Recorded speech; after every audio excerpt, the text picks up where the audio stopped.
Bonjour, alors venons-en maintenant au concept de dimension d'un espace vectoriel.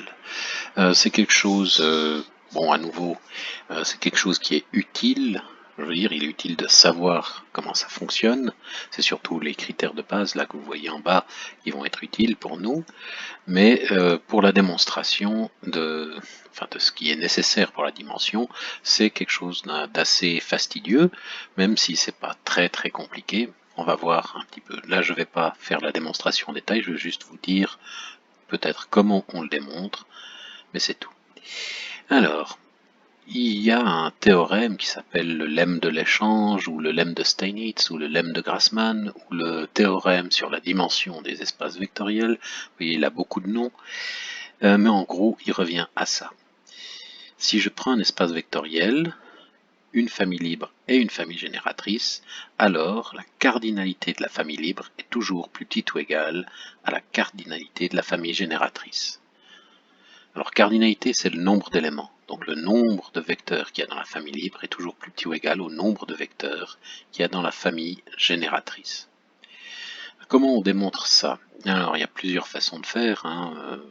On peut distinguer des cas entre espaces vectoriels engendrés par une famille génératrice finie ou pas. Une des méthodes, c'est la suivante. Dans le cas fini, on applique souvent le lemme de Steinitz ou de l'échange, ou de Grassmann, qui est en fait pour chaque élément de la famille libre, on essaye de lui substituer un élément de la famille génératrice. Et on le fait petit à petit. Normalement, à chaque étape, on peut le faire, c'est-à-dire à chaque étape de l'échange, c'est-à-dire pour chaque élément de la famille libre, on lui substitue un élément de la famille génératrice. Si on fait ça, on peut montrer par récurrence que c'est toujours le cas, qu'on peut toujours le faire d'une certaine façon. Donc, si c'est le cas, ça veut dire que une fois qu'on a échangé tous les éléments de L par des éléments de G, eh ben, il y a toujours eu des éléments de G à disposition, donc il y en avait plus que des éléments de L.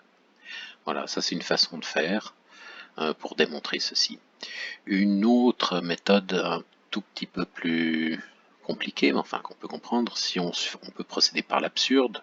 Si on suppose que la cardinalité de L est strictement plus grande que la cardinalité de G, tout élément de L peut s'écrire comme une combinaison linéaire d'éléments de G, et on peut renverser, à ce moment-là, il faut résoudre un système, et renverser, et on peut écrire tous les éléments de L comme étant engendrés par les éléments de G, et tous les éléments de G, en fait, engendrés par les éléments de L. Donc on obtiendrait ici que que L est génératrice, et donc on aurait une famille génératrice qui est plus grande qu'une autre, enfin une base en fait, on obtiendrait une base qui est plus grande que la famille génératrice, et on obtiendrait une absurdité parce que en fait on pourrait écrire une relation entre les éléments de la base et grâce aux éléments de la famille génératrice. Donc en fait on aurait une combinaison linéaire non triviale de L qui grâce aux éléments de la famille génératrice. Bon, ce qui serait absurde, ce ne serait pas une base. Donc c'est une façon de le démontrer, il y a plusieurs démonstrations et plusieurs façons de le faire, mais vraiment je crois que le plus simple c'est encore l'échange, donc échanger les rôles échanger les vecteurs de L contre les vecteurs de G.